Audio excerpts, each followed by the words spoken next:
Running looks simple, but your shoes is wrong, your entire journey can stop.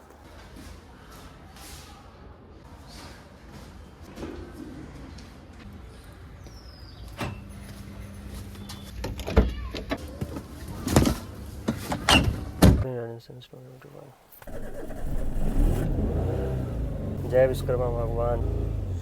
So hey guys, I have been running since 2021 and every year I set a target and I always try to beat my past version.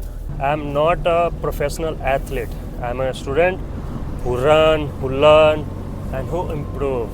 और फिलहाल बता दूँ तो मैं mummy के साथ जा रहा हूँ वीडियो शूट करने। अनबॉक्सिंग वाली वीडियो, ये जो आपने बॉक्स देखा है ना, वो अनबॉक्सिंग वाली है, तो उसी को शूट करूँगा।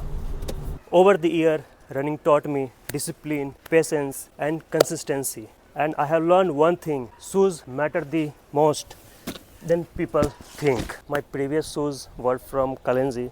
I almost covered more than 1,000 kilometers in them and I bought this pair of shoes I think 3 years ago. Ideally, shoes should be changed after every 500 kilometers. I know the rule, but when you are a student and came from a middle class family, it's not always possible, right? So मैंने इसको बहुत चलाया यार। और एक चीज़ दिखाऊँ आपको तो ये देखो, ये कितना डैमेज हो चुका है, वो चीज़ मैं दिखाता हूँ आपको। पहले क्या हुआ ना, ऑलमोस्ट आई गेस 500 से 600 किलोमीटर कवर करने के बाद ये यहाँ से फटने लग गया था। फिर मैंने मोची से क्या करवाया, अंदर से पेस्टिंग करवा दिया। उसने अंदर से पेस्ट कर दिया, वो दिखेगा नहीं आपको। तो ये ठीक हो गया था। फिर कुछ टाइम बाद यहाँ से फटा, फिर मैंने इसको सिल दिया और फिर यहाँ से जब फटा तो इसको भी सिला। लेकिन फिर मैंने सोचा यार अब अपग्रेड कर लेना चाहिए, क्योंकि इस पर क्या है ना यार, 10 किलोमीटर कवर करने के बाद ना, जैसे ऑलमोस्ट 10 किलोमीटर तक आप पहुँचते हो तो ऐसा लगता है भाई ये पत्थर बन चुका है। सोल बिल्कुल ही फील ही नहीं होता कि इसमें सोल भी है। तो मैंने सोचा यार चलो अपग्रेड कर लिया जाए। और बेसिकली ये नॉर्मल रनिंग के लिए होता है, जैसे हाफ मैराथन हो या मोर देन 10 किलोमीटर हो, तो उसके लिए वो हाई कुशनिंग वाली शूज़ चाहिए होती है। पर ये नॉर्मल है, ठीक है। And I was looking for my next pair of shoes for almost a year. Either it was out of stock or my size wasn't available. The moment it came back in stock, I ordered it. This shoes is budget friendly, simple and reliable. It's designed for short distance runs, but I will use it for longer distance, even half marathons. Say, bad shoes doesn't just slow you down, they cause knee pain, shin splint, ankle injuries and back pains. Shoes doesn't make you a runner, consistency and mindset do. Upgrade slowly, improve daily, but never stop running.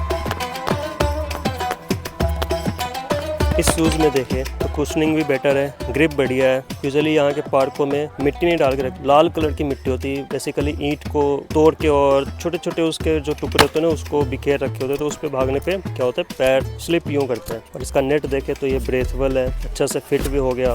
So guys, जो चीज़ मैं देखना चाह रहा था इस shoes में वो देख लिया, अच्छे से एक्सपेरिमेंट कर लिया, कूद फान के देख लिया, रनिंग करके देख लिया, सोल वगैरह देखा मैंने इसके, काफ़ी सही है। और मैं सभी को एडवाइस नहीं कर रहा हूँ भाई, सबकी अपनी अपनी चॉइस होती है। मैं किसी को बोल दूँ किसी के लिए ये फिट ना हो, मतलब बहुत से क्राइटेरिया होते हैं ना, उसमें अगर ये चीज़ फिट नहीं हुआ, फालतू के क्यों भाई एडवाइस देना। बस मैं अपना एक्सपीरियंस बता रहा हूँ। ओवर द ईयर, काफ़ी सालों तक, जैसे 2021 से भागना स्टार्ट करा है, तो ओवर द ईयर मैंने रियलाइज़ करा कि भाई जो शूज़ होते हैं ना, उसमें सोल का डिस्ट्रीब्यूशन बहुत ज़रूरी है। जैसे बिल्कुल फ्लैट सोल वाले शूज़ ले लोगे तो उसमें क्या होगा ना, आपका जो काल्फ मसल है उसमें दर्द होगा, एंकल में दर्द होगा। या हाई सोल वाले लेते हो, इसका सोल आगे की तरफ डिस्ट्रीब्यूट नहीं है, पीछे हाई है, तो उससे आपके नीज में प्रॉब्लम आते हैं, बैक में प्रॉब्लम आते हैं। इसलिए मैंने रियलाइज़ करा। तो इससे पहले जो मैंने लिया था कालेंजी के शूज़, उसमें भी देखा सोल डिस्ट्रीब्यूशन बढ़िया था, और उसको चेंज करने का कारण भी ये काफ़ी टाइम से इस्तेमाल कर रहा था, इसलिए अपग्रेड करना था मेरे। तो एडिडास का लिया। और जो चीज़ आप जानना चाह रहे हो इसकी प्राइस क्या और इसका नाम क्या है, बताऊंगा अभी। एडिडास का लिया, इसमें भी सोल डिस्ट्रीब्यूशन बढ़िया है और कूद फान करके देख लिया मैंने, काफ़ी सही है ये। इससे मैं मारूंगा 10 किलोमीटर तो मारूंगा। बेसिकली 10 किलोमीटर हाफ मैराथन और मैराथन के लिए अलग शूज़ आते हैं, प्राइस भी काफ़ी हाई चला जाता है। तो ये बेसिकली नॉर्मल रनिंग के लिए, लेकिन मैं 10 तो मार दूंगा, 15 भी मार दूंगा, 21 भी मार दूंगा भाई, इतना अपन कर सकते हैं। और ये जो शूज़ है वो भाई 5K के करीब में आ रहे थे, लेकिन डिस्काउंट में मेरे को 3.7K के करीब में मिला। एंड दोस्तों मैं बताना भूल गया, ये एडिडास का स्टेप एंड पेस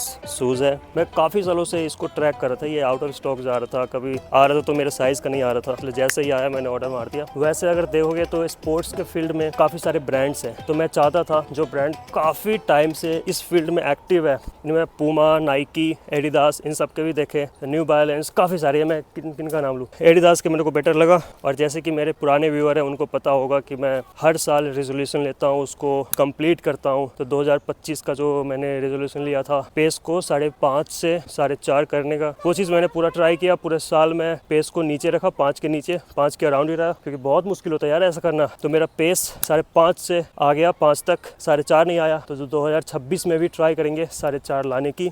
और ये 1-2 दिन की बात नहीं है भाई, पूरे साल हर एक दिन को काउंट करते जाओ। हर महीने का जो एवरेज निकल के आता है उसको भाई कम रखो। वो मेरा 5 के करीब में था, 12 महीने का एक्यूमुलेट हो गया फिर वो बनता है। तो मेरा जो एवरेज आया वो 5-3 का आया। पेस का एवरेज ट्राई रहेगी इसको 4.5 कर देने की। सो अब मिलते हैं नेक्स्ट ब्लॉग में।